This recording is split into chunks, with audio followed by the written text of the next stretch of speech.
और ऐसे में अब मैं शुरुआत यहाँ पर करना चाह रही हूँ कर्नल शुभांकर मिश्रा से। शुभांकर साहब, आप किस तरह से कैलकुलेट कर रहे हैं इस मौजूदा स्थिति को, जब न्यू नॉर्मल ऑफ डिटरेंस हमें जो दिख रहा है, जो है कि ये नई टर्म भारत पाकिस्तान की मौजूदा स्थिति को दी गई है, जिसमें ये भी कहा जा रहा है कि हम कॉम्बैट स्थिति में हैं और जो चुना हुआ उद्देश्य था वो हमने हासिल कर लिया।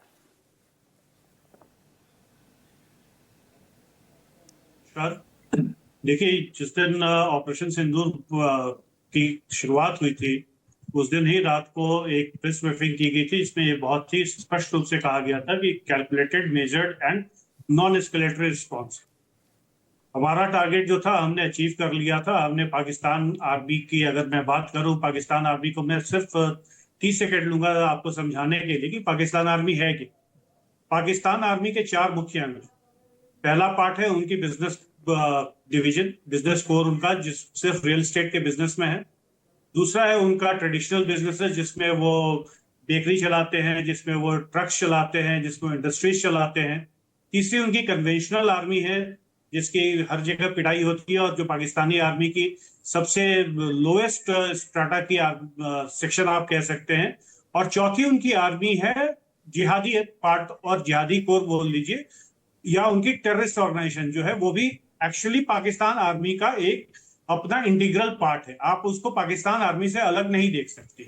और ये सिद्ध हो गया था जिस दिन आप 4 कोर कमांडर, 11 डिव के जीओसी, पंजाब के आईजीपी पुलिस, एक ब्रिगेडियर और पंजाब असेंबली के एक एमएलए, एक डिनाउंस्ड जो टेररिस्ट है उसके पीछे खड़े होके पाकिस्तानी झंडे से दी जाने वाली राजकीय जो सम्मान के साथ उनकी अंत्येष्टि हो रही थी, उसमें नमाज पढ़ा रहा है एक यूएन प्रोस्क्राइब्ड टेररिस्ट। और ये सारी जो जनता है, जिसमें आपका एक लेफ्टिनेंट जनरल, एक मेजर जनरल, एक आईजीपी पुलिस, एक ब्रिगेडियर और एक एमएलए इक्विवेलेंट, वो पीछे खड़े।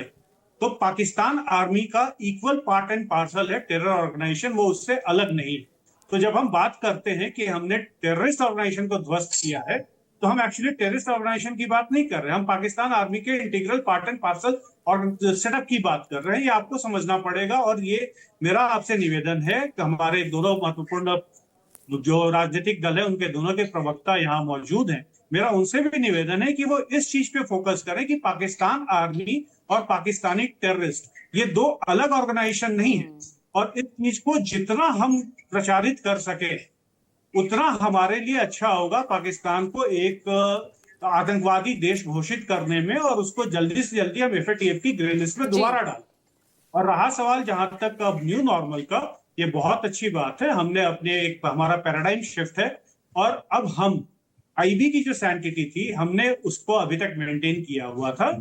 ऑफ सिंदूर के बाद आईबी की सैंटिटी को हमने बोला है कि अगर आपके यहाँ से आतंकवादी घटना होगी, और मुझे लगता है कि जब सरकार ने ये बोला कि किसी भी तरीके की आतंकवादी घटना को युद्ध की घटना माना जाएगा, उसके पीछे शायद यही मंशा रही होगी कि सरकार भी कहीं ये मानती है कि पाकिस्तानी आर्मी और पाकिस्तानी आतंकवादी ये 2 अलग नहीं है।